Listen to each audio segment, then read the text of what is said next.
Bonjour les runners, bonjour les sportifs, bonjour au petit monde de la course à pied, c'est Seb et je suis ravi de vous retrouver en cette veille de Noël ce vendredi 24 décembre pour le 78e épisode du podcast À côté de mes pompes. Alors, je pense que vous êtes en plein préparatif de ces fêtes de fin d'année.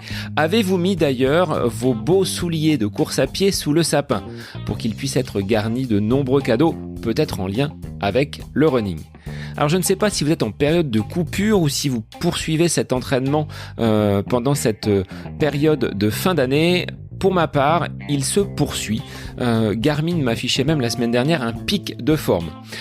Il semblerait donc que le pic de mes formes traversées courant octobre, début novembre soit définitivement éloigné. Alors j'avais une course qui était prévue donc dimanche 26 décembre. Elle n'aura pas lieu faute à ce satané Covid et aux problématiques liées à l'organisation. Alors j'ai quand même décidé de réaliser un 5000 mètres off qui se fera sur piste d'ici 2-3 jours de façon à laisser passer les repas et que je puisse être avec un estomac un petit peu plus léger. Alors, l'épisode du jour m'a vu justement contacter 2 invités. Alors, l'idée de la thématique pour cet épisode autour du running et du yoga, elle m'est venue à la suite d'une journée de formation dans mon cursus de coach qui traitait du gainage et de la posture. Et je vous l'avais déjà dit, lors de cette journée, je me suis senti complètement mauvais, voire totalement nul par rapport à ces différentes postures liées au gainage et qui intégraient des petits mouvements d'assouplissement. Alors, pour justement améliorer ma condition physique et ne pas rester sur cet échec, j'ai creusé et je me suis demandé par quels moyens je pouvais améliorer cela. Alors en faisant quelques recherches, je suis tombé sur le site de Running Yogi. J'ai laissé un petit message pour avoir donc de plus amples informations sur leur programme et puis je leur ai proposé d'enregistrer un épisode pour le podcast de façon à vous transmettre cette découverte, puisque au départ ça répond à mon besoin premier, mais le but du podcast c'est bien évidemment de vous faire partager un petit peu mes expérimentations. Donc Pascal et Bénédicte, qui sont les fondateurs de ce mouvement Running Yogi, sont également les auteurs du livre Yoga pour Runner, une version un petit peu plus allégée de leur programme, qui s'adresse à la fois à des runners, à des sportifs qui veulent justement intégrer le yoga dans leur pratique quotidienne, mais également à des kinés, à des professionnels de santé qui vont pouvoir justement régler certaines pathologies par l'utilisation du yoga. Alors, de l'extérieur, ce que j'avais moi entre guillemets du yoga, c'était des postures un petit peu compliquées, et justement dans cette journée de formation, nous devions effectuer un mouvement qui s'appelle la salutation au soleil, décomposé en 12 étapes. J'avais bien du mal à faire ces mouvements-là. Alors, Bénédicte et Pascal, dans cette interview, vont casser un peu les codes de ce qu'est le yoga. Il ne s'agit pas uniquement d'une forme de souplesse que le corps doit acquérir. C'est un moyen d'explorer, on va dire, son enveloppe corporelle, d'avoir justement des capacités respiratoires qui vont être grandement améliorées. Vous allez pouvoir développer votre puissance, vous protéger de blessures, optimiser le temps de récupération tout en réduisant votre fatigue. Bref, c'est un programme très complet que nous proposent donc Pascal et Bénédicte à travers ce Running Yogi et à travers leur ouvrage Yoga pour Runner. Alors moi, j'ai pas attendu la sortie de l'épisode pour pouvoir tester ces différents exercices. Je l'ai mis en pratique à travers différentes séances, des exercices relativement simples autour de la respiration, de la posture et de la conscience que l'on a de ces mouvements que l'on exécute dans notre pratique de la course à pied. Alors moi, je vous laisse en compagnie de Pascal et Bénédicte pour découvrir quels sont les bienfaits du yoga dans notre pratique qu'est le running. Belle écoute à vous et bonne fête de Noël. Bonjour Bénédicte, bonjour Pascal. Alors, deux invités aujourd'hui pour traiter d'un sujet qui m'a un petit peu interloqué à la suite d'une formation faite par la Fédé qui traitait du renforcement et du gainage. Et moi qui manque de souplesse, je me suis intéressé au running yogi que vous êtes. Donc, vous êtes les fondateurs de cette méthode. Alors, merci d'avoir accepté donc l'invitation du podcast. Je vais vous laisser vous présenter et savoir comment vous allez en cette journée. Bonjour Seb, écoute, merci pour cette invitation. Nous, on est toujours très, très heureux de pouvoir partager ce point de vue. Donc, bonjour. Et bonjour Sébastien aussi, effectivement. Ouais, merci pour ton invitation. Comme le dit Bénédicte, c'est vrai qu'on est toujours content de pouvoir échanger cette expérience. Ouais. Et comment ça va ? Écoute, ça va plutôt pas mal. Merci. Bon, on va plutôt vers l'hiver, donc on ralentit un petit peu les entraînements et tout ça, mais ça va bien, ouais. Alors, je vais vous laisser vous présenter individuellement pour savoir d'où vous venez, ce que vous faisiez peut-être avant d'être des running yogis. Je vous laisse la parole. Bénédicte, je te laisse soin de te présenter. Avec plaisir. Bon, je suis de 1967 et j'ai eu la chance d'être fille d'expat, femme d'expat. J'ai découvert la course à pied assez tôt. J'avais 25 ans et je fumais comme un pompier. J'étais plutôt rondelette et j'ai commencé la course à pied comme ça. J'ai jamais arrêté en fait, à part pendant mes grossesses. Et le yoga, tu vois, je l'ai découvert quand j'étais enceinte de ma première fille. J'avais une sciatique dont j'arrivais pas à me débarrasser. J'ai une super copine qui m'a emmenée. Donc j'étais au Brésil à l'époque, puisque mon aînée est carioca, enfin elle est née là-bas. J'ai été à mon premier cours de yoga, donc il y a 24 ans, et c'était du hatha yoga. Et pareil, comme le running auparavant, je me suis dit oh là là, quelque chose que j'ai commencé que j'arrêterai probablement jamais. Et j'ai pratiqué le yoga, j'ai pratiqué le running comme ça. C'était un besoin dans ma vie avec mon rôle de maman, mon rôle d'épouse et puis les activités bénévoles que j'ai fait pratiquement toute ma vie jusqu'à rencontrer Pascal, mais ça on en parlera plus tard, et créer cette société puisque Running Yogi c'est maintenant une SARL, un organisme de formation d'Atadoké reconnu. Voilà.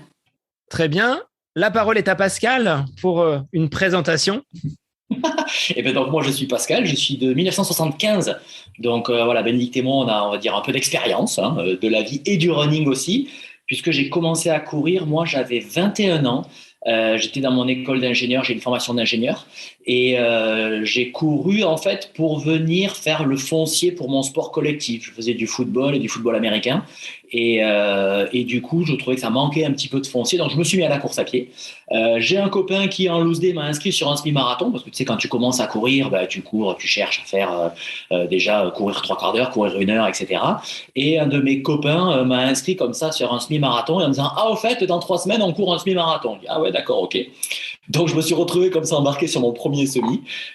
Pour l'anecdote, j'ai fini devant mon copain qui lui s'entraînait depuis un certain temps pour ça, donc il était un peu et après voilà, ça m'a plus quitté. Donc je cours depuis 1996. J'ai fait ce qui se faisait à l'époque, c'était les distances rennes, semi et puis marathon. Et puis ensuite découverte du trail, pareil en 96-97. Mon premier trail du côté de chez moi, au-dessus de Perpignan, il y a un truc qui s'appelle la course du Canigou. C'est un trail, on va dire, un peu viril. C'est 34 km, 17 km de montée avec 2002 de D+. Et puis quand tu es en haut, tu redescends. Donc tu rentres au village de départ, donc tu as 17 km avec 2002 de D-. Donc tu as plus de 10% de moyenne en permanence. Donc c'est assez sympathique. Et j'ai commencé ça la première année où j'ai fait mon SMI, etc. Et puis du coup, après, triathlon. Quand je suis arrivé à Paris, donc pour mon premier job d'ingénieur, je me suis inscrit au Stade français triathlon. Et c'est là-bas en fait que j'ai découvert le yoga. Ça faisait partie de notre entraînement. Alors ça s'appelait pas exactement yoga. L'entraîneur appelait ça la posture. Mais en définitive, il nous apprenait à travailler la souplesse et le relâchement dans l'effort. Voilà. Donc plutôt que de travailler en puissance et en force, il nous apprenait justement le relâchement. Et là, mes progrès ont été fulgurants, quoi. Moi, je nageais à peu près comme une enclume, c'est-à-dire pas très vite et plutôt au fond de la piscine. J'avais jamais fait plus de 40 km de vélo. Et après 1 an seulement d'entraînement avec le Stade français comme ça, je m'aligne à Nice sur longue distance et je le termine. Voilà. Mon premier courrier longue distance. C'était à l'époque ce qu'on appelle des longues distances, des C. Maintenant, c'est des Alpha Ironman ou Ironman, les formats ont un petit peu changé. Mais c'était quand même 4 de natation, 130 en vélo et 30 à pied, quoi. Donc voilà, progrès fulgurant grâce à ça. Et ensuite, petit à petit, je suis venu vers le yoga et jusqu'à un moment donné amorcer donc une reconversion professionnelle en 2004, où là donc j'ai quitté les métiers de l'ingénierie et je me suis orienté vers les métiers plus de la santé humaine. Donc j'ai fait une formation en médecine chinoise, en nutrition, en professeur de yoga et voilà. Et c'est là que Bénédicte et moi on s'est rencontrés et qu'ensuite on a développé ce projet sur lequel on va peut-être revenir un peu plus maintenant. Non, je sais pas. Alors, comment vous êtes rencontrés? Sur une course ou lors d'un stage ou d'un cours de yoga? Eh bien non, justement, on s'est rencontrés à l'EFISO, à l'École française de yoga du Sud-Ouest, c'est-à-dire vers Bordeaux, puisque moi, donc j'ai eu la chance de vivre donc très longtemps en Inde et au Brésil, mais quand je suis rentrée en France, je n'avais pas de diplôme reconnu par l'État français pour enseigner le yoga. Donc j'ai repris et je suis retournée à l'école. On a fait, c'est une école qui dure donc 4 ans, hein, et on s'est rencontrés là-bas avec Pascal et on était les seuls pelés à courir le matin ou le soir après la journée de yoga, tu vois. Alors on s'est rencontrés, on s'est parlé et puis tout de suite il y a des trucs forcément qui ont connecté parce que pour nous le yoga et même plus Pascal, il parlera de son approche. Moi, je vivais vraiment le yoga comme un complément de la course à pied. Et ma course à pied, je pouvais pas que courir et ne pas faire de yoga. J'avais ce besoin de compenser l'un par l'autre. Donc, on s'est rencontrés à l'école, donc il y a quelques années. Ah oui, c'était en 2006. 2006. Donc, voilà. Il y a quelques années, effectivement. Et on a tout de suite parlé running alors qu'on était en école de yoga. Et on a observé que chacun, on mettait déjà des mudras, on respirait de certaines façons, tout ça qui provenait de cette expérience du yoga. Alors, aujourd'hui, donc, ce projet est né de votre rencontre. Comment ça a évolué? Est-ce que très rapidement, vous vous êtes dit, là, il y a quelque chose à faire entre notre passion pour la course à pied et cette formation que vous meniez sur cette école dans le Sud-Ouest? Eh bien, en fait, pas du tout. Ça, c'est aussi typiquement un peu l'état d'esprit du yoga. C'est vrai que, on va probablement en reparler. On voit le yoga comme une discipline corporelle. Ça va au-delà de ça, le yoga. C'est vraiment une philosophie, un art de vivre, en définitive, qui s'intéresse à la totalité de l'être humain et qui t'invite, en définitive, à vivre des expériences plutôt qu'à attendre des résultats, avoir des objectifs que tu vas atteindre, etc. et être pleinement dans l'instant présent. Je la fais courte. Et donc, du coup, quand on a fait ça, Bénédicte et moi, ce yoga et ce running qu'on a associé, on discutait, on le faisait pour nous, parce qu'on se sentait beaucoup mieux, parce qu'on terminait mieux nos courses, parce qu'on était plus performants, parce qu'on avait plus de joie, plus de plaisir à courir, etc., etc. Et pendant longtemps, en fait, on l'a fait seulement pour nous. C'est seulement en 2015 que donc on donnait des cours de yoga. Bénédicte donnait des cours de yoga, elle a fait une formation en réflexologie plantaire, et moi donc j'avais mon cabinet d'acupuncture et de nutrition, et on proposait une offre globale à l'époque, c'est-à-dire qu'on proposait à nos patients en fait de venir faire une séance d'acupuncture. Je travaillais beaucoup avec l'énergie des saisons, donc j'avais une méthodologie qui permettait d'entretenir les gens plutôt que de réparer au niveau énergétique. Donc je voyais mes patients réguliers 4 fois par an pour équilibrer l'énergie donc de la personne avec l'énergie de la saison. Bénédicte proposait une séance de réflexologie plantaire associée à ça pour ancrer le travail de l'acupuncture, et on proposait des cours de yoga qui évoluaient donc au fur et à mesure de la saison. Et des personnes qui venaient à nos cours, c'est à peu près l'époque où le running a vraiment commencé à exploser, et des personnes ont demandé à Bénédicte, dit mais pourquoi est-ce que tu fais pas un cours de yoga spécialement pour les coureurs, puisque nous on avait pas mal d'expérience déjà, et qu'on leur donnait des petits tuyaux comme ça, tiens, si tu mets tes épaules comme ci, si tu respires comme ça, tu vas voir, ça va changer des choses.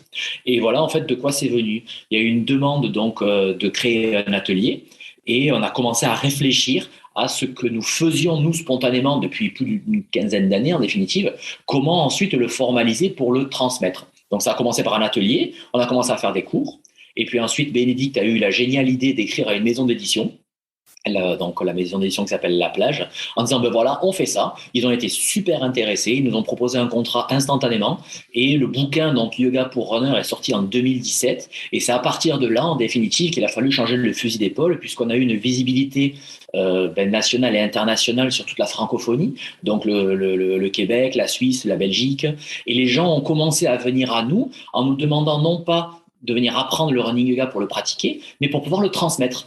Et c'est là donc qu'on a changé le fusil d'épaule et qu'on a commencé à créer une école de formation définitive pour former des enseignants donc de running yoga qui aujourd'hui, d'un peu partout en France, on a une centaine donc sur la France et la francophonie, qui aujourd'hui donnent des cours donc et des ateliers de running yoga autour d'eux. Voilà en quelques mots. Oui, moi j'ai juste envie de revenir sur le point qui intéressera probablement aussi ceux qui nous écoutent, c'est que c'est ce qu'on a vécu nous dans notre corps et particulièrement ce que Pascal a pu appliquer chez moi. Parce qu'en gros, moi je suis la yogi dans le groupe qui courait pour le plaisir. J'avais pas mis de dossard. Si, j'avais peut-être. Bon bref, le dossard et moi c'était pas ça et le trail je connaissais pas. Marathon, j'avais jamais fait. Et quand j'ai rencontré Pascal, avec tous ces échanges qu'on faisait, ces allers-retours de yoga et de technique de course à pied que Pascal avait, lui, que je n'avais pas, eh bien, j'ai couru mon premier marathon à 40 ans. Je me suis alignée sur des trails de 35, puis plus, grâce à Pascal et à ces techniques qu'on était en train de mettre en place. Donc, c'est du vécu. Et puis après, l'ingénieur que Pascal est a fait un travail, on a fait un travail un peu plus poussé de décortiquage, j'allais dire, de la foulée pour construire une vraie méthode, quoi. Oui, voilà, dans notre binôme, en quelque sorte, Bénédicte, c'est la yogi. Alors, au féminin, on dit une yogini, qui est venue au sport, à la compétition, on va dire, parce qu'elle faisait le sport pour elle de manière loisir. Et moi, je suis plutôt le compétiteur qui a utilisé le yoga pour améliorer son running. Mais comme pour Bénédicte, aujourd'hui, le yoga est devenu quelque chose qui fait partie intégrante de ma vie. Et je pense qu'à un moment donné, j'arrêterai de courir. Hein. L'âge avance, hein. Un jour ou l'autre, je pense que ça s'arrêtera. Le yoga, je doute effectivement que ça s'arrête véritablement. Oui, je suis d'accord. Ouais, dans mon quotidien. Alors, ce retour par le livre, par cette production, est-ce que vous l'imaginiez au moment de votre rencontre que quelques années plus tard, vous seriez sollicité pour transmettre votre vécu, votre expérience et que d'autres personnes, finalement, soient votre relais à travers la France? Mais je crois qu'il y a des ambassadeurs et des coachs également partout en Europe. Pas du tout. Et ça nous fait vraiment sourire quand on regarde derrière nous. L'expression regarder dans le rétroviseur, on fait pas trop ça. Mais quand on le fait, jamais on n'aurait imaginé. Je te promets que le soir où moi j'arrivais d'Inde, donc je suis en Bretagne depuis 5 ans. J'ai vécu en Inde 8 ans. J'ai écrit un soir parce que le site de cet éditeur, La Plage, était très beau. Je dis, ouais, ils ont un beau site, on a envie d'acheter leurs bouquins. Une belle ligne éditoriale qui correspond à ce qu'on fait. Ouais. Il y a un petit onglet contact, je leur écris. Ah ben vous savez, nous on fait du yoga pour les runners, c'est un yoga spécifiquement adapté pour eux. On a une méthode, on pourrait vous écrire quelque chose. Le lendemain, quelqu'un m'appelle. C'était la directrice qui nous demandait donc de lui envoyer un essai pour voir si on écrivait convenablement. Et puis c'était parti. Jamais on n'y aurait pensé, jamais. Mais ça a été une chouette aventure. Oui, voilà, c'est là, effectivement, entre guillemets, cette expérience du yoga où on fait les choses juste pour les faire. Parce qu'on a fait ça, on l'a fait pour nous, parce que ça nous fait du bien à nous. Et non, on n'a jamais imaginé que ça prendrait cette tournure-là, parce que là, aujourd'hui, effectivement, on a des ambassadeurs et des coachs, oui, un peu partout. Alors, en Europe, pas partout en Europe, en tout cas, dans toute la francophonie. Voilà, on a en Belgique, on en a en Suisse, on en a en Espagne. Alors, bon, l'Espagne est francophone, mais c'est des expats, donc, qui sont à Madrid. À Madrid. Voilà, donc ça effectivement en train de se déployer pas mal. Mais non, on n'avait pas du tout imaginé ça. En définitive, aujourd'hui, c'est même un peu plus gros que ça, hein, puisqu'on est en train de développer une formation spécifique pour les masseurs kinésithérapeutes. Et en définitive, à chaque fois qu'on sort, entre guillemets, un nouveau produit, même si j'aime pas trop ce terme-là, à chaque fois qu'on sort un nouveau projet, on va dire, ouais, c'est en réponse à une demande qui monte du terrain. Donc, on est toujours un petit peu en retard par rapport à ça, sur un côté marketing. On n'est pas en train de créer des produits et ensuite on les vend. C'est juste parce qu'on a une demande qui vient, entre guillemets, du marché qu'on propose ensuite ces aspects-là. Donc, à chaque fois, on est nous-mêmes surpris, en définitive, de l'engouement que ça peut avoir et des demandes qui montent déjà en définitive. C'est vrai que j'ai envie de compléter par une réflexion très yogi, hein, ça nous vient de nos professeurs. On a l'impression qu'on crée des conditions et que ça se fait. Et voilà. Et nous, on est toujours dans le plaisir. Et quand ça glisse pas, quand ça se fait pas, on laisse tomber. Mais on est en général entouré par cet enthousiasme-là, quoi. Est-ce que vous vous rappelez des premières personnes qui ont participé à vos cours et quelles avaient été à ce moment-là leurs réactions? Parce que tu le disais, Pascal, j'ai senti au bout d'un an les bénéfices de ces exercices de posture qui n'étaient pas appelés yoga par rapport à ton club du Stade Français. Mais est-ce que les personnes que vous avez accompagnées parmi les premières, vous les avez encore en tête et c'est à elles que vous pensez quand vous allez mettre en place peut-être vos projets? On ne va pas dire produits, on va dire projets. Voilà, le projet. Oui, Oui, on s'en souvient très bien, d'autant bien plus. sûr. Alors, après, par rapport à ce que moi j'avais reçu au Stade Français, on l'a adapté et on a créé cette méthode, comme l'a dit Bénédicte. On a fait ce qu'on appelle la rétro-ingénierie ou l'ingénierie inverse. C'est-à-dire qu'on est parti depuis l'analyse de la biomécanique idéale d'une foulée de course à pied et on a construit des séquences de yoga pour travailler le schéma corporel du coureur étage par étage. Donc, dans notre méthode, on va avoir des ateliers de yoga. On est vraiment dans le yoga. On n'est pas un coach sportif. On n'est pas là vraiment pour faire de la VMA, pour faire de la préparation physique. On est vraiment là pour éveiller de la conscience et du ressenti chez le coureur. Donc, une séance de running yoga, c'est 80% du temps qui est passé à peu près en yoga, à vivre des expériences de yoga de schéma corporel. Et ensuite, on fait des applicatifs avec des exercices plus éducatifs de course à pied, de manière en fait à ce que le ressenti que les gens ont découvert sur le tapis de yoga, ils arrivent à le mettre en place, à l'implémenter tout de suite dans leur foulée de course à pied.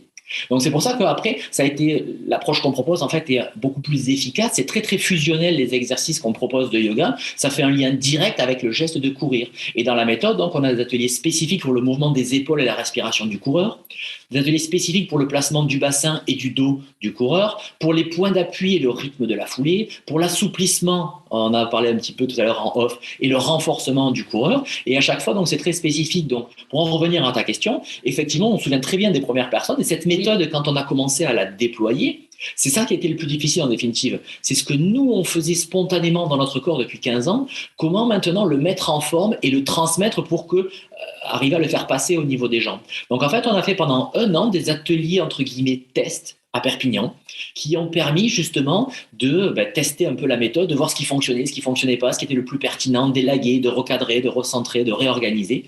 Et du coup, oui, ces premières personnes ont été entre guillemets nos premiers cobayes, en tout cas les gens avec qui on a fait ce truc-là. Et comme on démarre toujours par les épaules, vraiment le mouvement des épaules et la respiration, et là c'est spectaculaire. En une séance, en 3 heures, les gens y repartent et il y a déjà des bénéfices qui se ressentent. Ouais. Oui, c'est ce que j'allais dire. Et ça, c'est extrêmement gratifiant pour les profs, les nouveaux profs qu'on était en running yoga à l'époque. Les élèves, ils te disent « Waouh, mais j'ai découvert des zones dans mes épaules, je savais même pas quoi. » Ou alors « il y a un étage de la respiration que j'ai découvert et oui, c'est top. » Donc l'effet, il est immédiat. Donc maintenant, on a peaufiné, on a des exercices bien précis où on est sûr que ça va marcher, qu'il va y avoir une découverte. Après, il y a des trucs un petit peu plus subtils où il faudra être un peu plus concentré, un peu plus travaillé. Mais oui. Et moi, j'ai des prénoms en tête absolument de personnes qui ces premiers-là, ils nous ont fait confiance. Parce qu'après, on a été à Paris, en Belgique, en tant que nous-mêmes enseignants et ambassadeurs de running yoga. Et on a des souvenirs de toutes ces personnes-là, oui. Alors, ma question, mais vous avez en partie répondu, c'était de savoir si c'était le yoga qui menait vers le running ou si c'était le running qui venait petit à petit vers le yoga. Mais tu l'as dit, Pascal, à 80%, les mouvements de base dans une séance de running yogi, ça se fait sur tapis au sol et on a le transfert ensuite sur la foulée, sur des exercices où le coureur va pouvoir utiliser les ateliers que vous lui proposez pour être efficace très rapidement donc. Oui, c'est exactement ça. En fait, on essaie d'instaurer cet état de yoga après dans les baskets. Et bien sûr, on démarre par quelque chose que même le runner oublie souvent, c'est la respiration. Donc le fait de démarrer par un temps où on se pose sur un tapis de yoga, alors je dis on se pose, on n'est pas forcément couché, on peut être debout mais centré, posé, où on écoute, on va apprivoiser cet outil qu'est la respiration. Et du coup, après, quand on sort, qu'on est dans les baskets, ça se passe mieux. Oui, voilà, notre credo véritablement, c'est d'amener le monde du yoga aux runners. On est vraiment beaucoup plus, les running yogis et les enseignants donc running yogi appartiennent beaucoup plus, donc même complètement, au monde des enseignants de yoga que des coachs sportifs ou des entraîneurs ou des préparateurs physiques. Donc, dans ce monde du yoga au niveau du sportif, on a ensuite adapté, parce que le yoga c'est un univers qui est très vaste, et on l'a adapté à la réalité du schéma corporel d'un sportif. En en général assez souples comme des barres de fer, hein, les runners. Et du coup, notre approche à nous, bien sûr que le yoga, il y a le côté postural, on voit beaucoup les postures. Et aujourd'hui, quand on parle yoga, on voit beaucoup de postures qui sont spectaculaires. Mais il y a certaines postures qui, pour un schéma corporel de runner, c'est juste de la science-fiction, quoi. Voilà, pour moi le premier. Hein. Donc en fait, ce qu'on a fait, c'est qu'on a vraiment adapté ce monde du yoga à la réalité d'un coureur de course à pied, que ce soit de la route ou du trail ou autre, et à son schéma corporel. Et surtout, pour nous, le yoga, c'est avant tout l'école du souffle. Donc, on n'a pas besoin d'être spectaculairement souple ou d'être acrobate ou de toucher le sol ou ses pieds avec les mains. On a juste besoin de respirer. Et là, tout le monde respire. Et c'est notre approche, justement, c'est que c'est vraiment adapté à tous. N'importe qui peut venir parce que ça se base, en fait, sur le souffle. Alors justement, tu parlais de barre de fer, c'est un peu ce que j'ai vécu lors d'un module de formation où justement le formateur nous a proposé pour nous échauffer une salutation au soleil. Donc avec décomposé 12 mouvements, j'étais déjà dans le dur. Alors, est-ce que par rapport à l'immensité que représente le yoga, moi ça me paraît difficile aujourd'hui de savoir ce qui est bon pour moi en tant que coureur et quelle approche je dois avoir. Là, vous avez créé cette méthodologie basée en partie sur la respiration avec des ateliers. La respiration, c'est le point central. Ça, on reste vraiment convaincu et vous l'avez expérimenté qu'un coureur qui ne respire pas bien ne va pas forcément être aussi performant qu'un autre. Oui, et j'irais même donc au-delà, c'est qu'on va bien sûr respirer, alors bien ou pas bien, c'est surtout qu'on va apprendre à respirer en conscience et qu'on va conscientiser où ça passe, où ça se fait et comment je peux optimiser. Hein, c'est ça ? C'est tout à fait ça, en fait. Déjà, au niveau de la respiration, il y a 3 caissons respiratoires. On a la respiration abdominale, la thoracique, et ça monte jusqu'au niveau des clavicules, parce que les poumons sont accrochés aux clavicules. Donc déjà, on va venir explorer ces 3 espaces-là et apprendre à les optimiser. Parce qu'il y a beaucoup de gens qui ne vont pas utiliser leur respiration abdominale, d'autres qui vont très peu utiliser la respiration thoracique ou pas dans sa globalité. Et là, du coup, on n'utilise pas déjà tout le volume disponible. Donc, on se limite soi-même simplement parce qu'on a un mouvement ou un geste respiratoire qui n'est pas optimal. On a un diaphragme qui ne fonctionne pas forcément très bien, des intercostaux qui ne sont peut-être pas suffisamment souples, etc. etc. Or, ne serait-ce qu'optimiser ce geste respiratoire dans une respiration complète, on va améliorer le volume respiratoire. Et là, on parle de la vie en général, hein, puisqu'il faut déjà respirer pour tout le monde, donc ça c'est un point important. Mais le coureur, à quoi est-ce qu'on mesure son potentiel, voire son niveau de performance ? Sa VMA, son volume maximal aérobie, ou sa VO2 max, sa vitesse d'oxygénation maximale. C'est à ça véritablement qu'on mesure le potentiel ou le niveau d'un athlète. Donc si juste, déjà en améliorant le volume respiratoire et la capacité disponible simplement par de la gestuelle de yoga, forcément on a déjà un impact direct sur l'endurance, voire sur la performance. Je prends une image toute bête.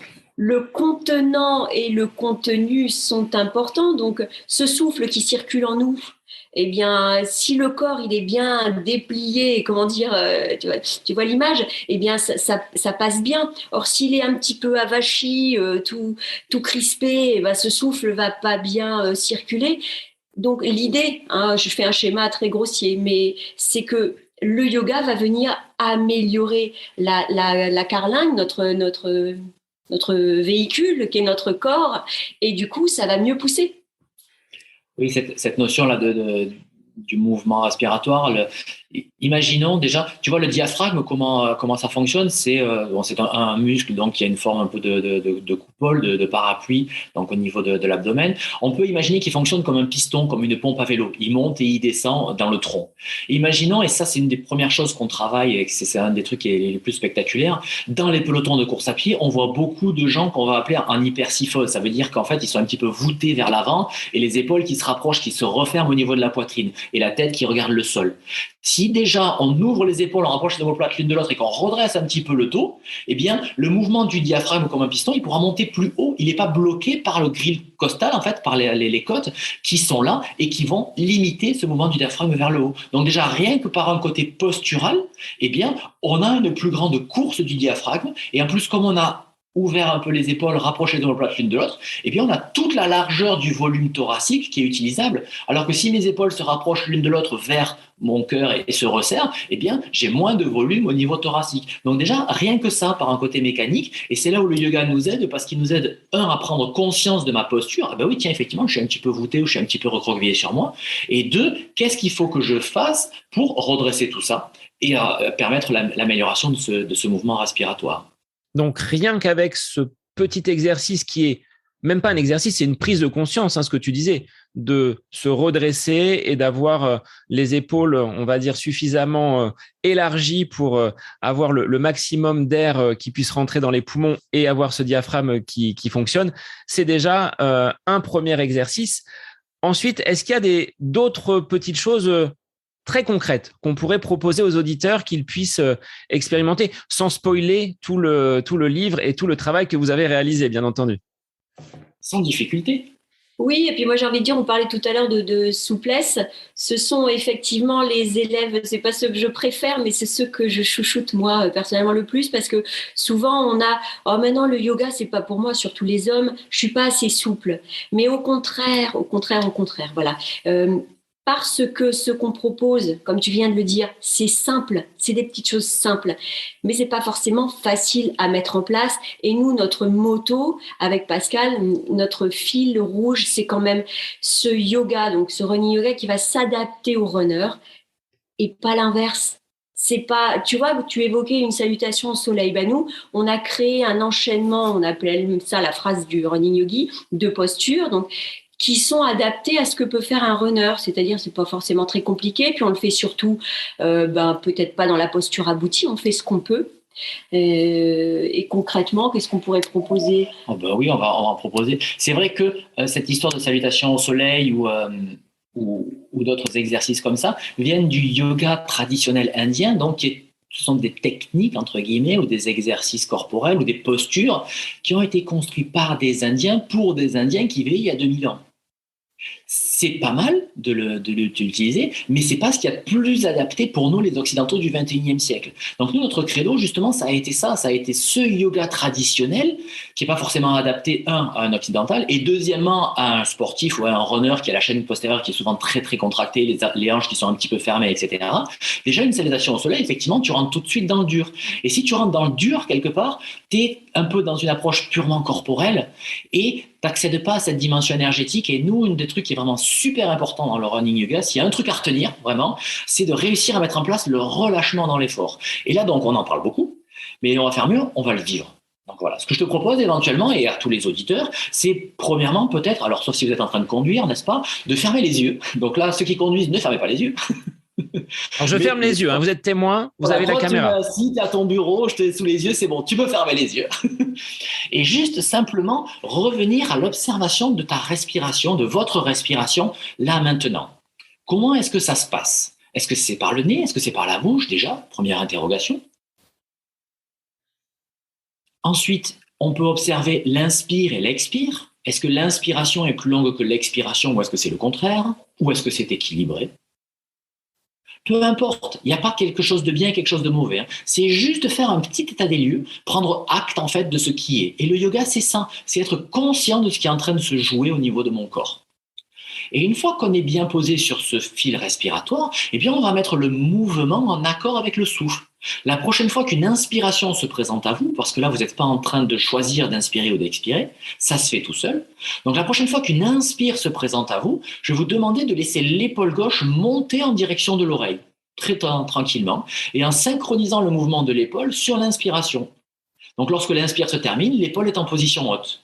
Et à l'expiration, l'épaule redescend tranquillement jusqu'à sa position basse. Et à l'inspire, elle remonte. Et ainsi de suite, comme si l'épaule était une sorte de ballon qui se gonfle avec l'air qui entre et qui se dégonfle avec l'air qui ressort. Ça, c'est le premier point déjà. Ce geste conscient qui se pose sur la respiration, le geste vient se synchroniser sur le souffle et pas le contraire. Déjà, ça nous permet de rentrer dans une approche beaucoup plus fine et beaucoup plus subtile qu'un geste purement gymnique, corporel, où vraiment j'inspire, j'expire, etc. Alors, on n'est pas dans une répétition pour muscler ou pour quoi que ce soit, mais pour sentir que ce geste, il peut se faire de manière très légère.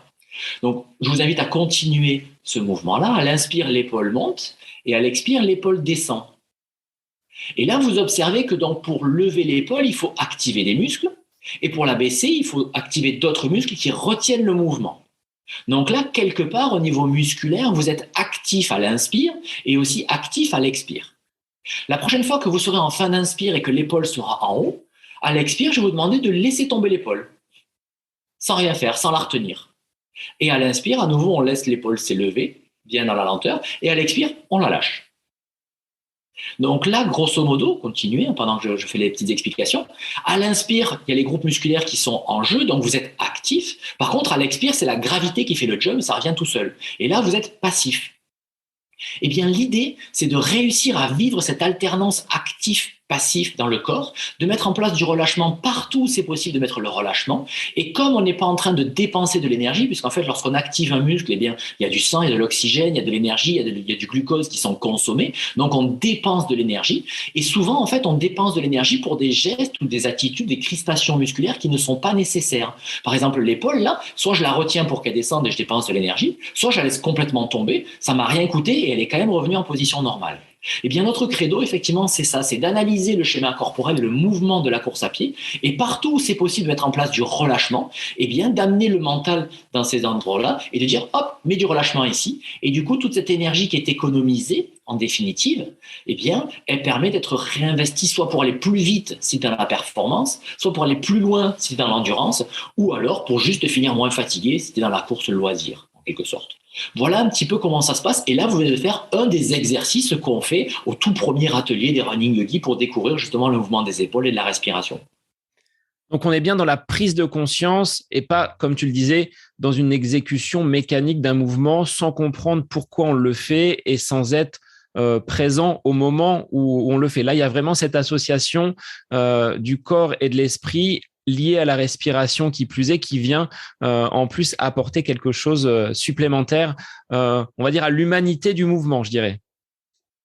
C'est très joli. Bien dit, bravo. Oui. Et juste pour conclure, parce que ça aussi pour nous c'est quelque chose qui est important dans le running yoga, en fait, notre approche yoga s'appelle le yoga de l'énergie, qui est donc un yoga typiquement franco-français, qui a été adapté donc des yogas traditionnels indiens et tibétains à la réalité des occidentaux, donc d'abord du XXe siècle, puisque le chef de file du yoga de l'énergie était Roger Clair, donc il a exercé dans les années 50 jusqu'à 80-90, et donc aujourd'hui au XXIe siècle avec le running yoga. Et donc un point qui est important, c'est de venir garder ce temps d'infusion. Là, si on peut refermer les yeux et juste revenir à l'intérieur de nous, est-ce qu'on peut comparer les sensations dans l'épaule gauche et dans l'épaule droite ? On a travaillé l'épaule gauche, mais pas la droite.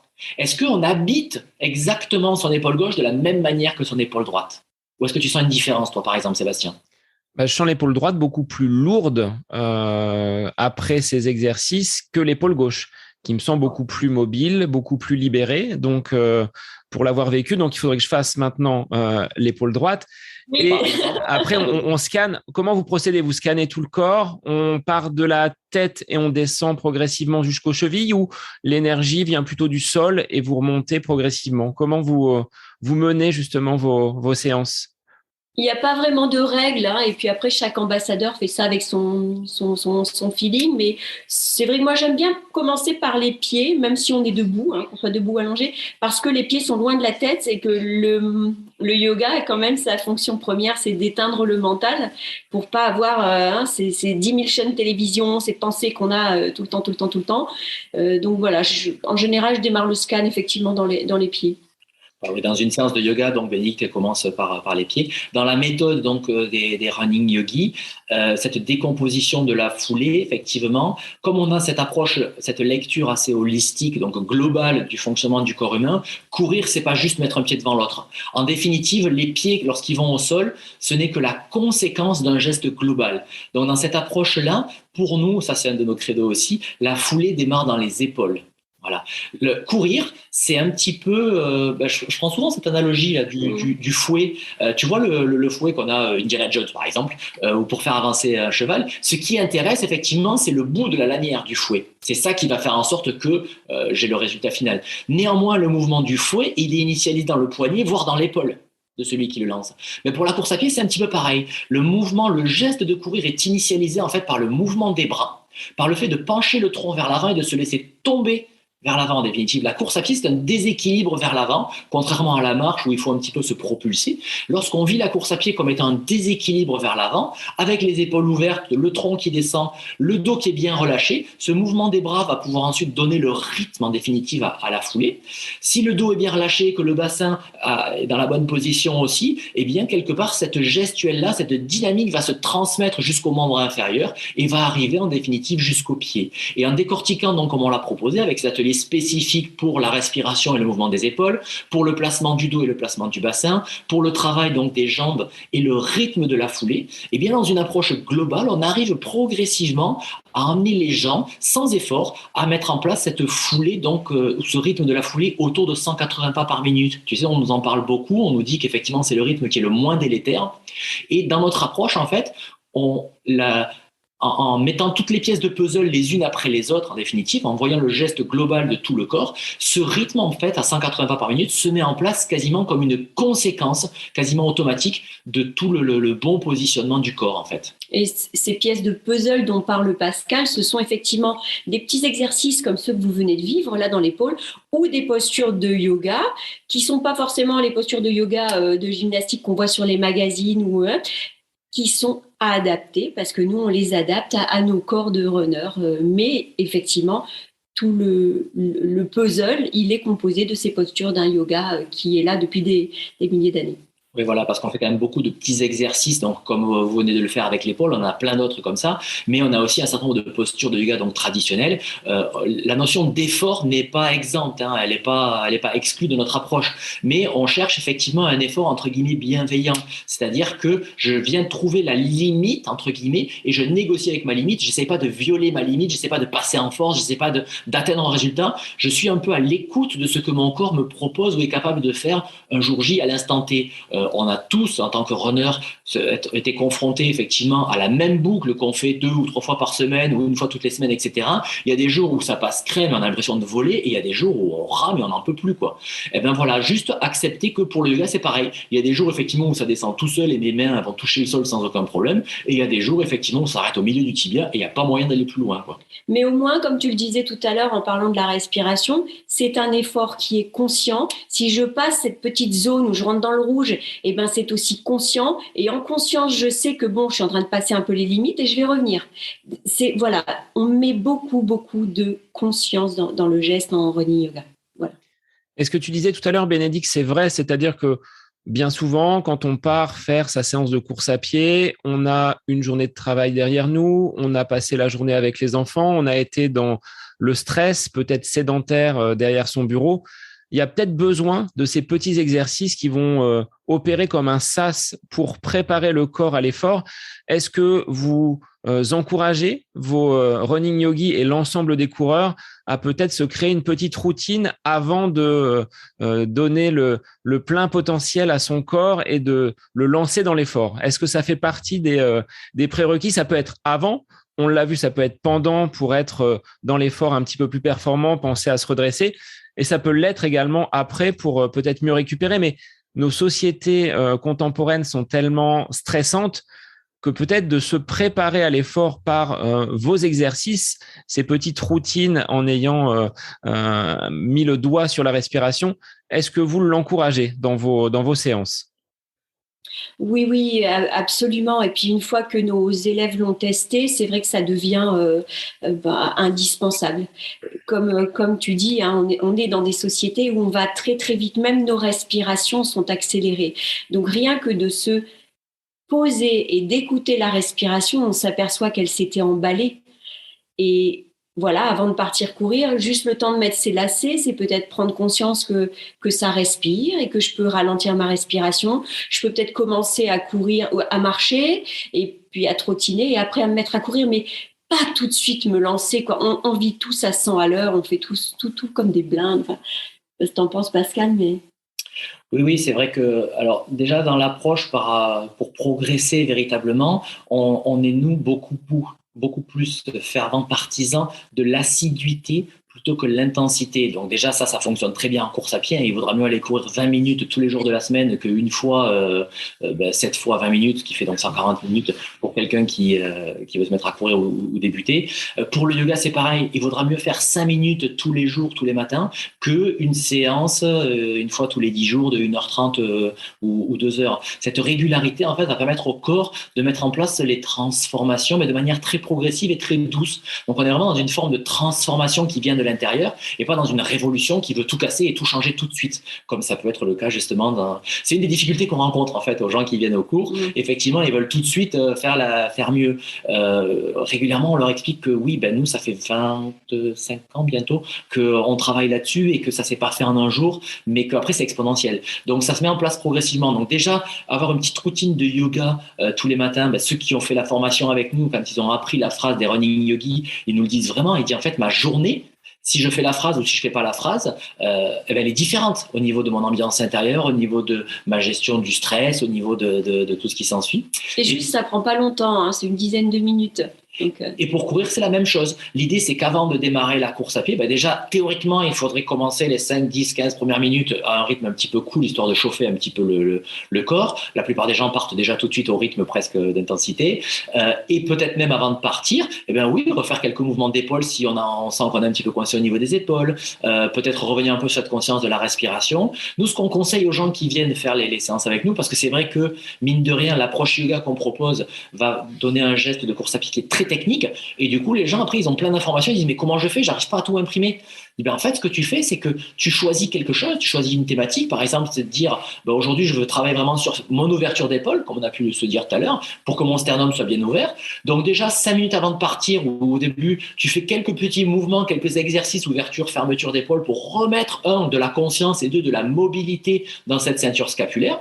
Tu en prends conscience, tu donnes cette teinte-là, tu démarres ton entraînement pendant tes 5 premières minutes où tu t'échauffes en étant très concentré sur tes épaules qui restent bien vers l'arrière et ton mouvement des bras qui est bien détendu, et après tu l'oublies.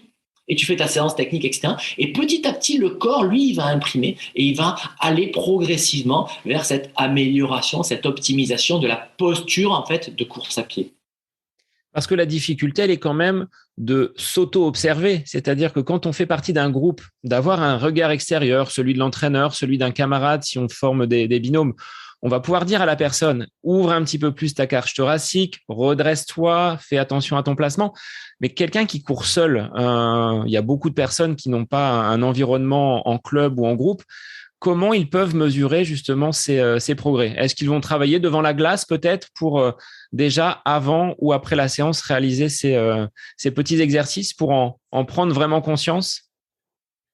Moi, j'ai envie de te dire que ce qu'on réapprend en yoga, c'est justement de s'habiter et de se redécouvrir de l'intérieur. On n'a plus besoin de miroir parce que oui, c'est intéressant d'avoir quelqu'un qui vient te corriger, mais imagine qu'il te corrige un peu trop vers l'arrière ou un peu trop vers l'avant. Toi, tu sais ce qui est bon pour toi si tu te mets bien à l'écoute de ce que tu ressens. Donc, c'est un peu c'est complexe. Ouais, c'est complexe. Et en fait, les deux vont bien. L'idée, oui, du yoga, c'est d'avoir, entre guillemets, des tableaux de bord de perception intérieure qui sont de plus en plus fins. Donc après, tu vas sentir aussi en fonction de ton effort. Au début d'effort, quand tu es bien fringant et bien chaud et bien tout ce qui va bien, c'est plus facile de se tenir droit, redresser, etc. Et en fin d'effort, pour peu qu'on ait fait une séance technique avec beaucoup un travail de VMA ou des choses comme ça, en fin d'effort, le dernier quart d'heure, ça va être plus compliqué de maintenir la posture érigée, etc., etc. Donc le corps devra s'adapter à ça. Le curseur, il change en permanence. Néanmoins, ce que dit Bénédicte, oui, c'est que après, quand tu es bien habitué à habiter ton monde intérieur et à être sensible, à avoir cette sorte de feedback intérieur de ta position, c'est certain que toi seul, c'est ce qui est le mieux pour toi. Mais les gens qui commencent, qui veulent s'y mettre et qui vont débuter, le plus simple, oui, si on est tout seul, c'est peut-être, oui, face à un miroir pour avoir un petit peu ce regard extérieur et de retrouver les alignements. Et quelque part, ce miroir va servir, entre guillemets, à étalonner les perceptions intérieures. C'est, tiens, je me mets dans le miroir, je laisse mes épaules tomber complètement vers l'avant, à quoi ça ressemble, qu'est-ce que je ressens à l'intérieur? Puis je me mets dans la position neutre, à quoi ça ressemble, ok, et de l'intérieur, qu'est-ce que je ressens? Et ensuite, j'ouvre bien mes épaules au maximum vers l'arrière, à quoi ça ressemble dans le miroir, et intérieurement, qu'est-ce que je ressens, ce qui permet en fait de calibrer, entre guillemets, les ressentis intérieurs. Et après, une fois que j'ai plus de miroir, de me dire, tiens, oui, je suis plutôt près de la position très fermée ou très ouverte ou neutre. Tu vois ce que je veux dire? Exactement. Mais pardon, vas-y, je te laisse finir. Mine de rien, le fait d'aller à un cours avec un enseignant qui est formé à ça, c'est ce qui permettra de progresser quand même de manière le plus efficace, quoi. Même si on a écrit le bouquin, les gens nous disent le bouquin c'est bien, mais néanmoins au début on a quand même besoin de quelqu'un qui dit oui, t'es dans la bonne direction, oui, tiens, recalibre un petit peu comme ça, etc., etc. Pour vraiment mettre le pied à l'étrier, c'est bien d'être accompagné. Après, on va vers l'autonomie et vers l'indépendance, mais néanmoins on progresse beaucoup plus vite lorsqu'il y a un œil extérieur aiguisé, on va dire, averti, qui va permettre effectivement de faire avancer, quoi. Et du coup, je me permets, parce que Pascal l'a évoqué tout à l'heure, on n'est pas des coachs sportifs, mais un enseignant de running yoga va être très probablement complémentaire dans cette préparation que peut avoir, par exemple, un marathonien ou un trailer. C'est une approche complémentaire. Voilà.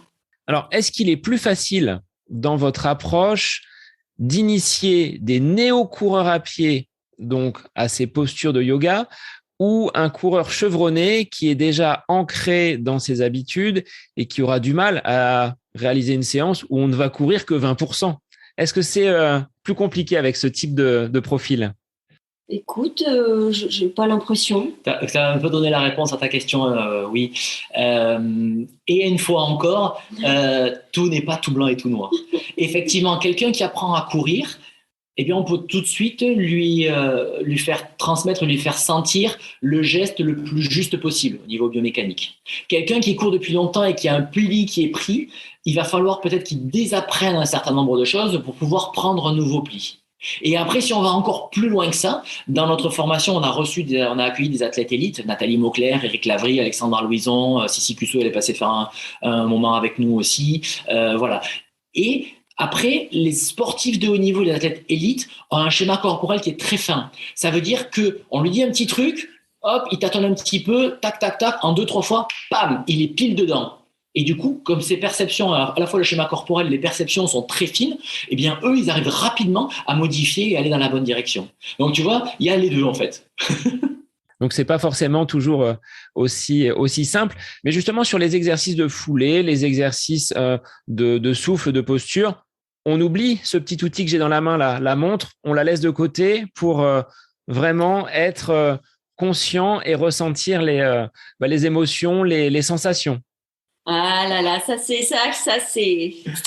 c'est difficile de leur faire enlever la montre, hein. C'est difficile. Mais effectivement, dans notre formation, on passe une semaine en résidentiel à Cadaqués, en Espagne, et il y a une sortie où effectivement on leur demande de sortir sans pour venir dans les sensations les plus fines, et ça les intéresse. Voilà, ils jouent le jeu. Mais effectivement, c'est difficile. La montre, effectivement, notamment les montres, les commandes connectées avec GPS, nous sont des outils extrêmement efficaces pour avoir un entraînement au niveau physiologique qui va permettre de progresser, trouver les seuils qui vont bien, etc., etc., et les durées. Néanmoins, pour la sensation, c'est bien de courir sans. Moi, ma première montre GPS, donc ça fait je cours depuis 96, ça fait quoi, 20 quelques années, hein, je ne sais plus.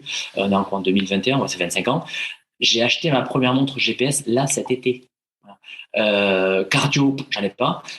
J'ai travaillé un tout petit peu au cardio-fréquence-mètre au début des années 2000, précisément pour étalonner mes ressentis intérieurs. Donc, notamment sur de la piste. Par exemple, je suis à 13 à l'heure, je suis à 14 à l'heure, je suis à 15 à l'heure. Mon cœur, à combien il palpite, etc., etc. Donc, c'est l'époque où je fais des préparations marathon pour savoir où j'en suis. Et après, je le posais. C'est mon ressenti intérieur, en fait, qui était beaucoup plus précis.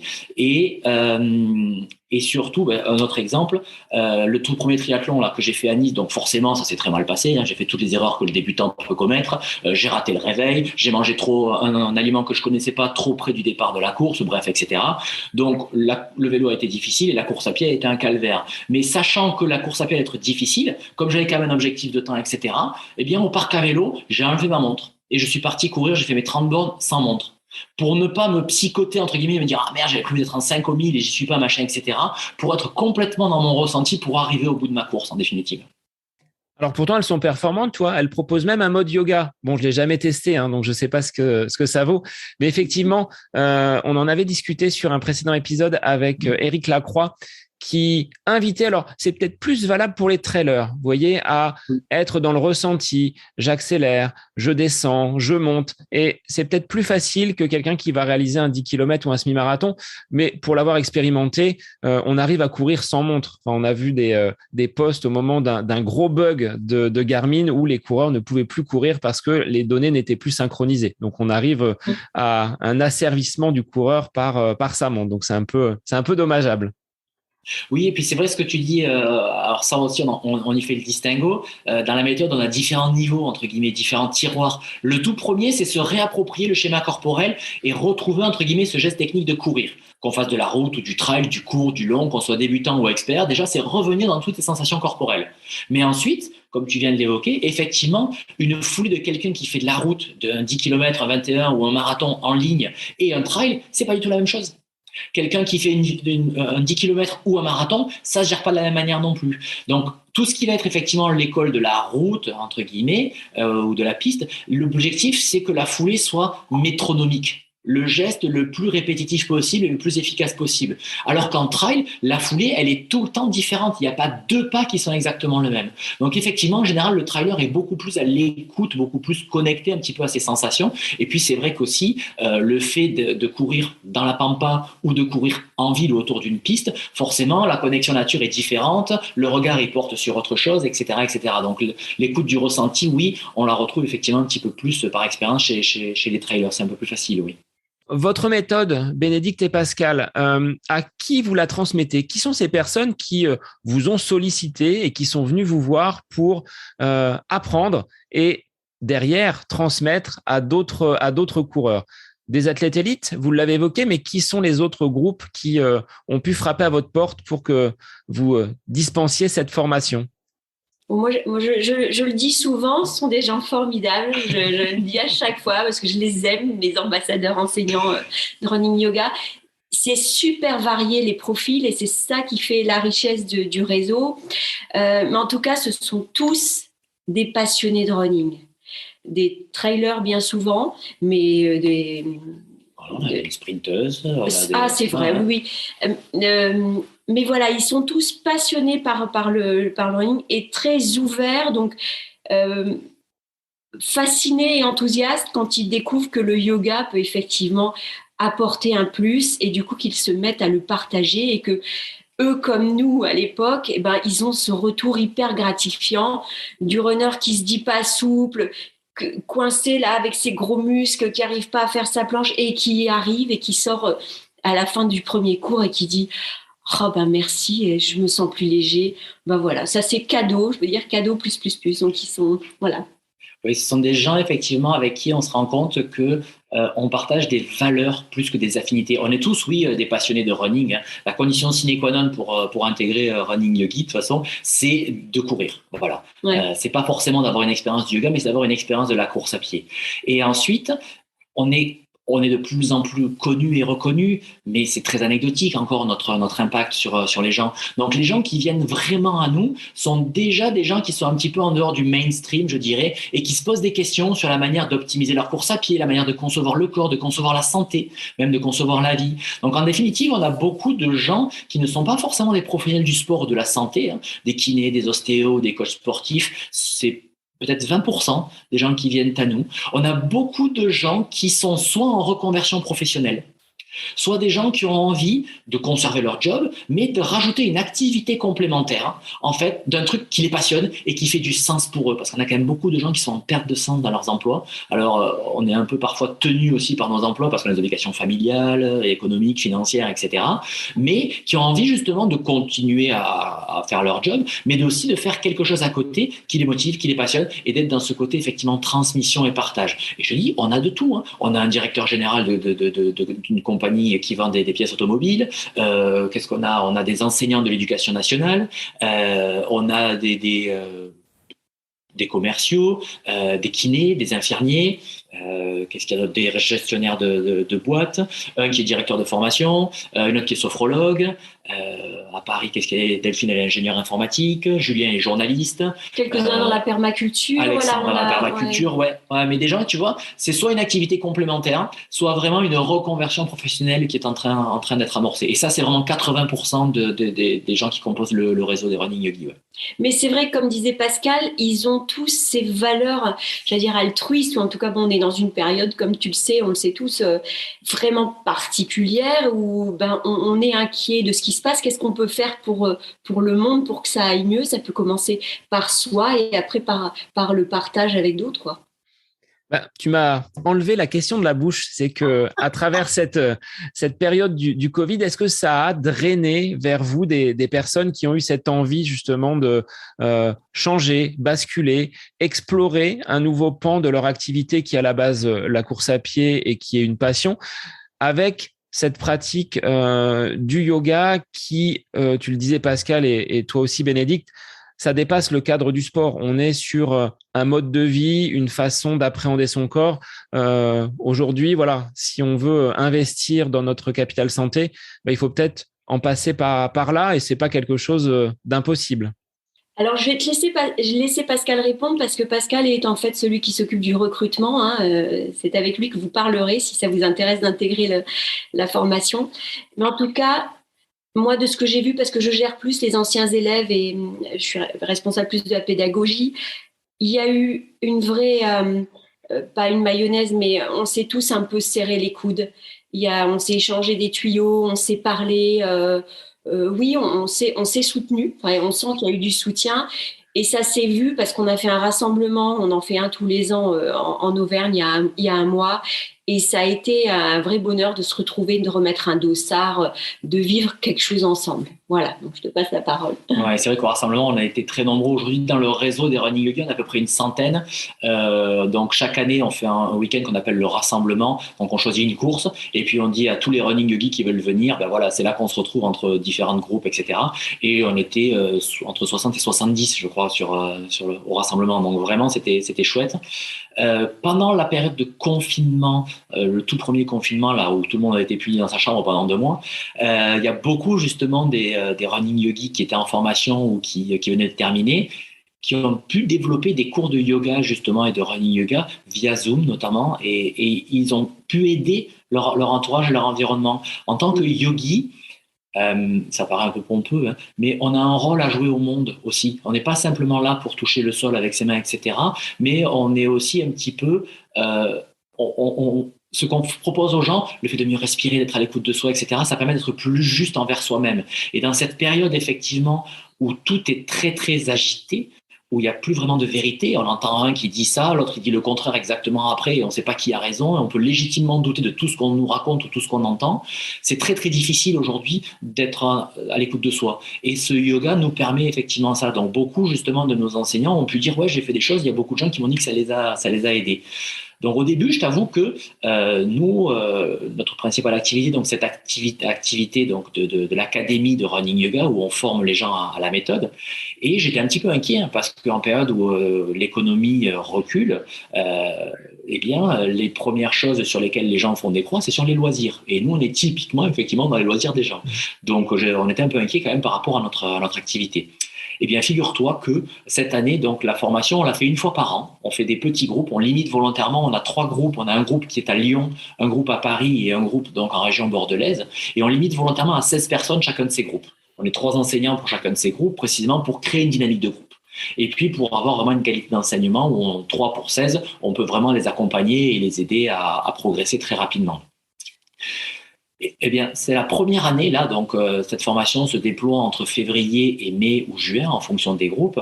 Et en général, donc, ça se remplit progressivement. Là, au mois d'octobre, même on est en novembre, il ne nous reste plus que 15 places sur la totalité des groupes.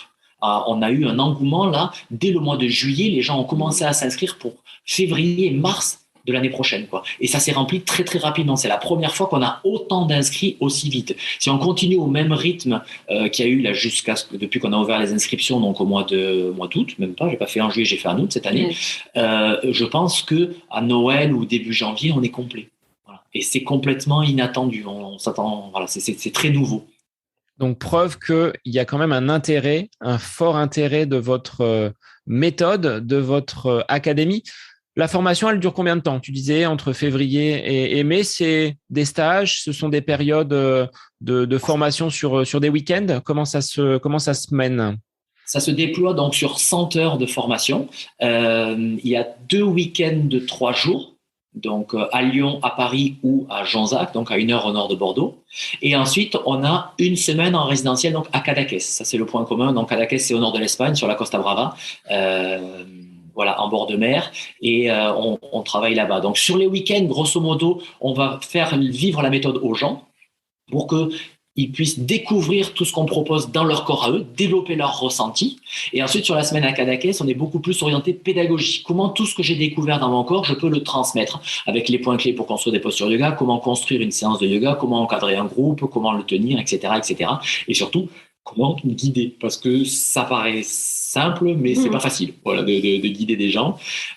Et on a une partie donc en e-learning, toute la partie pédagogie théorique, on va dire sur l'approche énergétique, l'état d'esprit du yoga, la biomécanique, la physiologie, la nutrition. Tout ça, donc, c'est sur une plateforme de e-learning. Donc, les gens peuvent faire ça chez eux. Il y a une vingtaine d'heures donc qui sont faites en e-learning avec des petites vidéos qui peuvent faire donc depuis chez eux, à leur rythme. Voilà. Et donc, on a 2 week-ends de 3 jours et une semaine en résidentiel. Donc, la durée en tout, c'est sur 3 mois, en fait.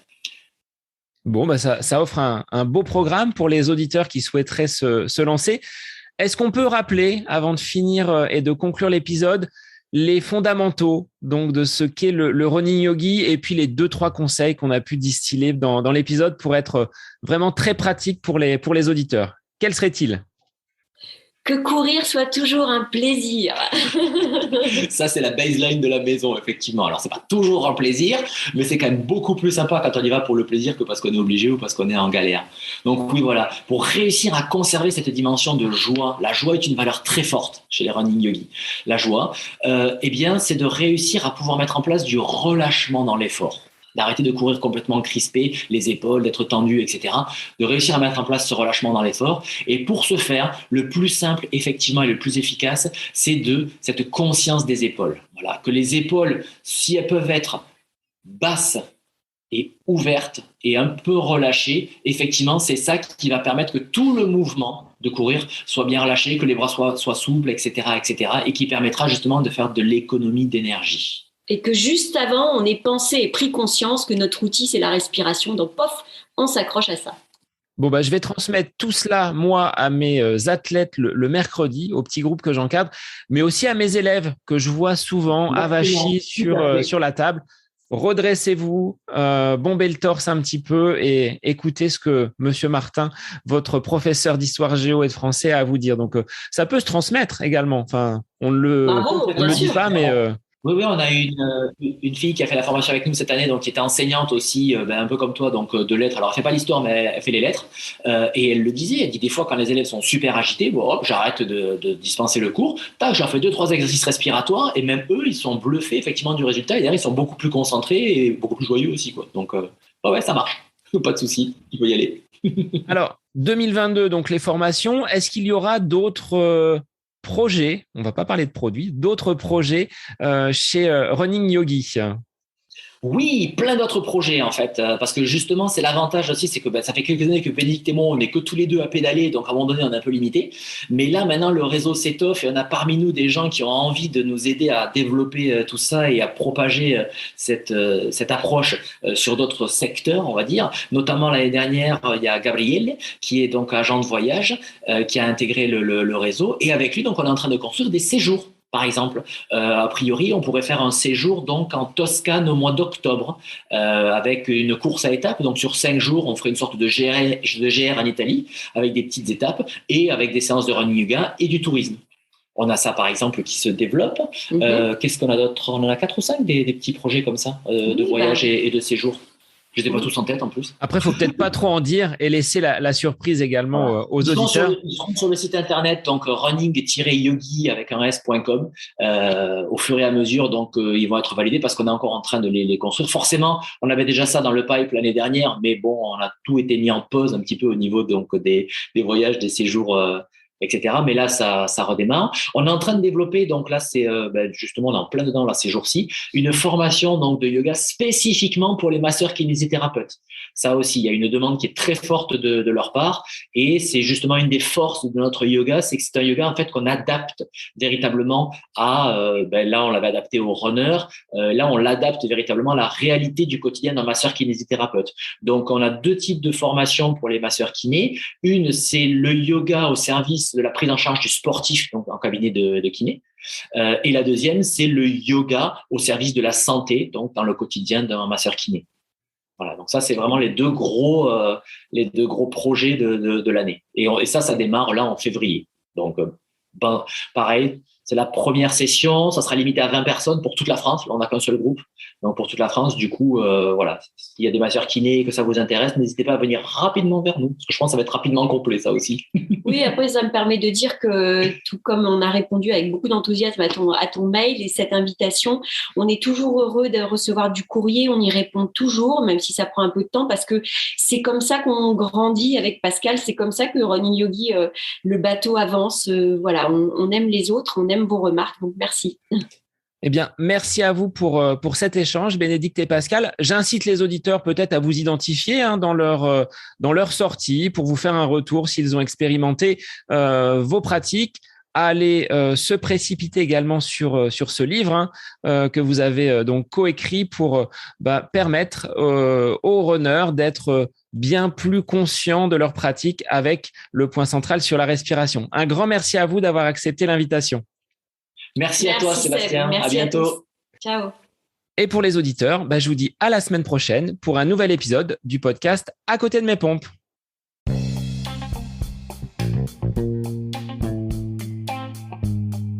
J'espère que cet épisode avec invité vous aura plu. Je vous remercie infiniment de votre écoute. Pour faire remonter le podcast dans les classements, je vous invite à laisser une petite évaluation sur Apple Podcast, 5 étoiles, un petit commentaire, ça me fera énormément plaisir et vous permettrez au podcast d'être remonté, diffusé, déployé sur ces différentes plateformes de façon plus importante encore qu'il n'est actuellement. Et puis je vous invite à me retrouver sur les différents réseaux, Facebook, Instagram. Laissez votre petit message, votre commentaire, ça me fait plaisir d'échanger avec vous. Si vous avez des questions, si vous voulez échanger sur quelconque sujet en lien avec la course à pied, mais pas que, parce que le sport c'est une philosophie de vie et c'est une passion qui nous anime de façon commune, donc n'hésitez pas à venir échanger avec moi. Sur ce, je vous souhaite une bonne fin de semaine, un bon week-end et je vous dis à la semaine prochaine pour un nouvel épisode du podcast À côté de mes pompes.